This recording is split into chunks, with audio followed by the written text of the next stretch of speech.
بسم الله الرحمن الرحيم. الحمد لله رب العالمين. اللهم صل على محمد وعلى ال محمد كما صليت على ابراهيم. الموضوع صوم 6 من شوال. يستحب صوم 6 من شوال عند الشافعية والحنابلة وبعض محقق المالكية كابن عبد البر والقرطبي والقاضي عياض وأبو الخطور الشنقيطي.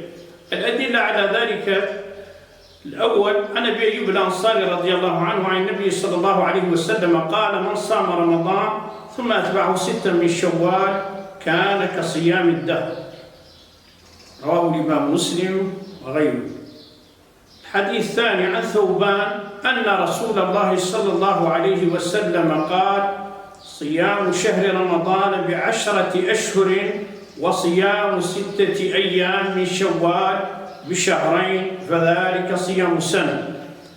رواه النسائي في السنن الكبرى وابن حبان بإسناد صحيح، وهو عند أحمد وابن ماجه بإسناد حسن. الحديث الثالث عن جابر رضي الله عنه قال: سمعت رسول الله صلى الله عليه وسلم يقول: من صام رمضان 6 من شوال فكانما صام السنة كلها. رواه أحمد والبيهقي في السنن الكبرى.